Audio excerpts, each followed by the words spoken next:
بسم اللہ الرحمن الرحیم۔ میں اللہ تعالیٰ نے حضرت ابراہیم علیہ السلام کو ہدایت کا نور بنا کر بھیجا۔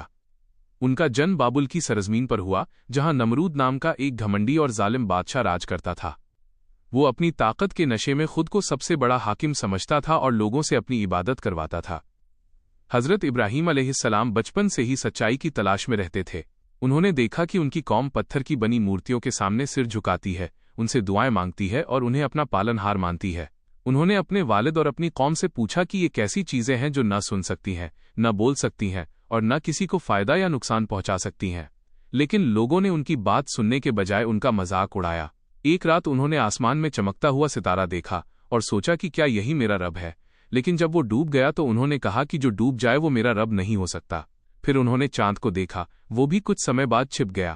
پھر سورج نکلا جو سب سے بڑا اور سب سے چمکدار تھا، لیکن شام ہوتے ہوتے وہ بھی ڈھل گیا۔ تب انہوں نے اعلان کیا کہ میرا رب وہ ہے جس نے آسمان اور زمین کو پیدا کیا ہے اور جو کبھی ختم نہیں ہوتا۔ انہوں نے اپنی پوری قوم کو صرف ایک اللہ کی عبادت کی دعوت دی، لیکن لوگوں نے ان کی بات ماننے سے انکار کر دیا۔ ایک دن جب پورا شہر ایک میلے میں گیا ہوا تھا، حضرت ابراہیم علیہ السلام بتوں کے مندر میں پہنچے۔ وہاں بہت بڑی بڑی مورتیاں رکھی تھیں جن کے سامنے لوگ چڑھاوا چڑھاتے تھے۔ انہوں نے سب سے بڑے بت کو چھوڑ دیا اور کلہاڑی اس کے چھوٹے بڑے بتوں کو توڑ دیا۔ جب لوگ واپس آئے تو اپنے بتوں کو ٹوٹا دیکھ کر غصے سے بھر گئے۔ انہوں نے پوچھا کہ یہ کس نے کیا ہے؟ کچھ لوگوں نے بتایا کہ ایک نوجوان ہے جس کا نام ابراہیم ہے اور وہی ہمیشہ ہمارے بتوں کی برائی کرتا ہے۔ حضرت ابراہیم کو دربار میں بلایا گیا۔ لوگوں نے پوچھا کہ کیا تم نے ہمارے بت توڑے ہیں؟ انہوں نے جواب دیا کہ اس بڑے بت سے پوچھ لو، اگر یہ بول سکتا ہے تو بتا دے گا۔ لوگ سمجھ گئے کہ بت بول نہیں سکتے، لیکن گھمنڈ اور اندھی پرمپرا نے انہیں سچ سویکار کرنے سے روک دیا۔ انہوں نے فیصلہ کیا کہ ابراہیم کو ایسی سزا دی جائے جسے پوری دنیا یاد رکھے۔ انہوں نے ایک بہت بڑا میدان چنا، ہزاروں من لکڑیاں اکٹھی کی اور کئی دنوں تک آگ جلاتے رہے۔ آگ اتنی بھڑک اٹھی کہ کوئی اس کے پاس بھی نہیں جا سکتا تھا۔ پھر ایک بہت بڑا گلیل بنایا گیا تاکہ حضرت ابراہیم علیہ السلام کو اس میں رکھ کر آگ کے بیچ پھینکا جا سکے۔ جب انہیں گلیل میں رکھا گیا تو فرشتوں نے اللہ کے حکم سے مدد کی پیشکش کی، لیکن انہوں نے پورے یقین کے ساتھ کہا کہ میرے لیے میرا رب ہی کافی ہے۔ جیسے ہی انہیں آگ میں پھینکا گیا، اسی وقت اللہ تعالیٰ نے حکم دیا، اے آگ، ابراہیم پر ٹھنڈی اور سلامتی والی ہو جا۔ دیکھتے ہی دیکھتے وہی آگ جو سب کچھ جلا رہی تھی اللہ کے حکم سے ٹھنڈی ہو گئی۔ حضرت ابراہیم علیہ السلام اس میں بالکل محفوظ رہے۔ یہ ایسا مہان معجزہ تھا جسے دیکھ کر بھی بہت سے لوگوں نے ایمان نہیں لایا۔ اس کے بعد حضرت ابراہیم علیہ السلام نے نمرود کو بھی اللہ کی طرف بلایا۔ نمرود اپنے گھمنڈ میں بولا کہ میں بھی زندگی اور موت دیتا ہوں۔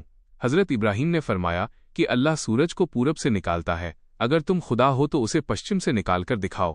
یہ سن کر نمرود بالکل خاموش ہو گیا اور اس کے پاس کوئی جواب نہیں بچا۔ پھر بھی اس نے سچ سویکار نہیں کیا۔ اللہ نے آخرکار ایک بہت چھوٹے سے مچھر کو اس کی تباہی کا ذریعہ بنایا۔ وہ مچھر اس کے ناک کے راستے دماغ میں چلا گیا اور لمبے سمے تک اسے ایسی تکلیف دیتا رہا کہ وہ اپنے سر پر ہتھوڑے مرواتا تھا، یہاں تک کہ اس کا انت ہو گیا۔ اس کے بعد حضرت ابراہیم علیہ السلام نے اللہ کے حکم سے ہجرت کی اور الگ الگ علاقوں میں جا کر لوگوں کو توحید کی دعوت دی۔ اللہ نے انہیں نیک اولاد سے نوازا۔ ان کے بیٹے حضرت اسماعیل علیہ السلام بھی اللہ کے فرمانبردار نبی بنے۔ ایک رات حضرت ابراہیم علیہ السلام نے خواب میں دیکھا کہ وہ اپنے بیٹے اسماعیل علیہ السلام کو اللہ کی راہ میں قربان کر رہے ہیں۔ نبیوں کا خواب وہی ہوتا ہے، اس لیے انہوں نے اپنے بیٹے سے یہ بات کہی۔ حضرت اسماعیل علیہ السلام نے بڑے صبر اور خوشی سے کہا کہ ابا، آپ کو جو حکم ملا ہے اسے پورا کیجیے، انشاءاللہ آپ مجھے صبر کرنے والوں میں پائیں گے۔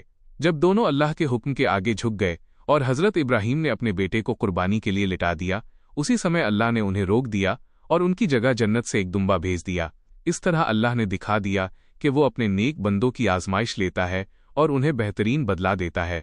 بعد میں اللہ کے حکم سے حضرت ابراہیم علیہ السلام اور حضرت اسماعیل علیہ السلام نے مل کر خانہ کعبہ کی تعمیر کی اور دعا کی کہ اے ہمارے رب، ہماری اس خدمت کو قبول فرما اور ہماری اولاد میں ایک ایسے رسول کو بھیج جو تیری آیتیں سنائے، انہیں کتاب اور حکمت سکھائے اور انہیں پاک کرے۔